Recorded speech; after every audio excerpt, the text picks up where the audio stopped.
तो 14 जुलाई 2023 दोपहर के 2:35 पर चंद्रयान 3 ने सतीश धवन स्पेस सेंटर से अंतरिक्ष की ओर उड़ान भरी। भारत का तीसरा मून मिशन चंद्रयान 3 42 दिनों के मिशन पर है और वो इतनी रफ्तार से चल रहा है कि कमांड्स में यदि कहीं गलती हो जाए तो बड़ी दिक्कत हो सकती है। लेकिन चंद्रयान 3 ने भारत को ऐसी गुड न्यूज दी है कि पूरी दुनिया भारत के चंद्रयान 3 मिशन को देखकर हैरान है। अब ऐसे में कहीं न कहीं आपके दिमाग में भी सवाल उठ रहा होगा कि चंद्रयान 3 इस वक्त कितनी रफ्तार से आगे बढ़ रहा होगा। चंद्रयान 3 को लगभग 11 दिन हो चुके हैं। अब ऐसे में वो इस वक्त अंतरिक्ष में क्या कर रहा है और कौन सी जानकारी उसने इसरो के वैज्ञानिकों को दी है, जिससे कि अब नासा भी टकटकी लगाए देख रहा है, क्योंकि इसका रॉकेट तो पहले ही दिन अलग हो गया था। तो अब ये इतनी ज्यादा रफ्तार में आगे कैसे बढ़ रहा है और इसरो इसकी स्पीड को आखिर कंट्रोल कैसे कर रहा है, और चांद पर सॉफ्ट लैंडिंग करने के लिए इसरो ने कौन सी ऐसी ट्रिक का इस्तेमाल किया है जिससे पूरी दुनिया की नजरें चंद्रयान 3 पर टिकी हुई है, और चंद्रयान 3 के propulsion मॉड्यूल में कौन से ईंधन का इस्तेमाल किया है जो चंद्रयान 3 को लगातार थ्रस्ट दे रहा है। अब चंद्रयान 3 धरती से 1 लाख किलोमीटर की दूरी पर है। अब इसके बाद होगा सिंगल शॉट मिशन जो इसको चांद की ऑर्बिट में डाल देगा। अब इस दौरान इसके पास कोई ईंधन नहीं, तब भी बड़ी गति से आगे बढ़ता चला जा रहा है। इसरो जब भी कभी उपग्रह लॉन्च करता है तो सबसे पहले रॉकेट लॉन्च होता है, और जब ये धरती से खास दूरी पर पहुंच जाता है तब ये उपग्रह को छोड़ देता है और ऑर्बिट में रहता है। रॉकेट से मिली एनर्जी इसे नई दिशा में आगे बढ़ाती रहती है और पृथ्वी का ग्रेविटेशनल फोर्स ऑर्बिट में रखता है। रॉकेट से मिली एनर्जी की वजह से यह पृथ्वी के इलेप्टिकल ऑर्बिट में घूमता रहता है, और इसी तरह हमारा चंद्रयान 3 भी घूम रहा है। पृथ्वी के ग्रेविटेशनल फोर्स यानी गुरुत्वाकर्षण से एक तरह से यूं समझ लें ये बंधा रहता है, जिस वजह से ग्रेविटेशनल फोर्स इसे बाहर निकलने नहीं देता। और इस वक्त इसकी स्पीड होती है 27,590 किलोमीटर प्रति घंटा।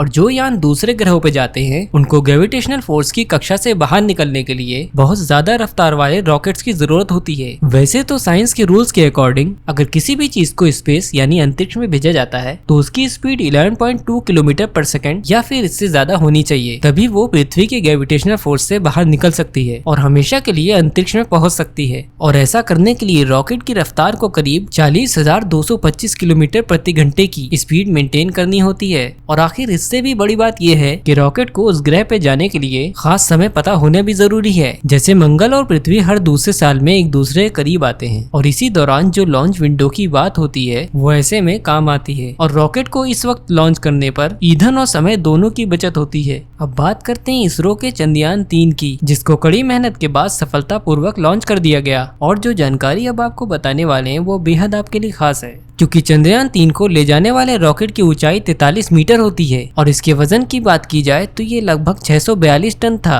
इस 3 स्तरीय रॉकेट के फर्स्ट स्टेज में सॉलिड फ्यूल तो सेकंड स्टेज में लिक्विड फ्यूल भरा जाता है। वहीं तीसरी यानी फाइनल स्टेज जिसको क्रायोजेनिक स्टेज बोला जाता है, जिसमें CE-20 क्रायोजेनिक इंजन का इस्तेमाल किया गया है। इस इंजन में लिक्विड हाइड्रोजन और लिक्विड ऑक्सीजन का इस्तेमाल किया जाता है। शुरुआती स्टेज में सॉलिड फ्यूल बूस्टर का यूज किया जाता है जो रॉकेट को मैक्सिमम थ्रस्ट प्रोवाइड करते हैं, जिससे शुरुआती चरण में रॉकेट तेजी के साथ आगे बढ़ता है। इसके बाद लिक्विड फ्यूल थ्रस्ट को मेंटेन करने का काम करता है। रॉकेट में इस्तेमाल होने वाले ईंधन को प्रोपेलेंट कहा जाता है और इस ईंधन का इस्तेमाल ज्यादातर अंतरिक्ष अभियान में किया जाता है। आपको बता दें चंद्रयान 3 में CE-2 क्रायोजेनिक इंजन लगाया गया है। ये इंजन LVM-3 की क्रायोजेनिक अपर स्टेज को पावर देने का काम करता है। इस इंजन में बहुत ही ज्यादा हाईटेक सिस्टम लगाया गया है। ये रॉकेट को आगे बढ़ाने में मदद करता है। इसे रॉकेट की अपर स्टेज में लगाया जाता है। इस इंजन की सबसे खास बात यह है कि फ्यूल के लिए ये लिक्विड ऑक्सीजन और लिक्विड हाइड्रोजन का इस्तेमाल करता है। इस इंजन के इस्तेमाल करने का मुख्य कारण होता है कि ये इंजन हाई परफॉर्मेंस वाले होते हैं और यान के तापमान को ज्यादा बढ़ने नहीं देते। अब यदि चंद्रयान 3 की रफ्तार की बात करें तो लॉन्च वक्त इनकी रफ्तार 1627 किलोमीटर प्रति घंटा रही और तकरीबन 108 सेकंड के बाद नया इंजन स्टार्ट हो गया। इस दौरान लिक्विड इंजन में फायर शुरू हुई और रफ्तार बढ़ करके 6437 किलोमीटर प्रति घंटा की हो गई। और इसके बाद आई 62 किलोमीटर की वो स्टेज जिसमें बूस्टर अलग हो गए और रफ्तार की बात करें तो तकरीबन 7000 किलोमीटर प्रति घंटे की हो गई। लिक्विड इंजन के अलग होने के बाद क्रायोजेनिक इंजन ने अपना काम करना शुरू कर दिया, जिसके बाद जबरदस्त थ्रस्ट मिलने पर रफ्तार 16000 किलोमीटर प्रति घंटे तक जा पहुंची। और देखते ही देखते इसी क्रायोजेनिक इंजन ने रफ्तार को 36,968 किलोमीटर तक पहुंचा दिया और चंद्रयान के लॉन्च के केवल 16 मिनट बाद ही जियोसिंक्रोनस ट्रांसफर ऑर्बिट में पहुंच गया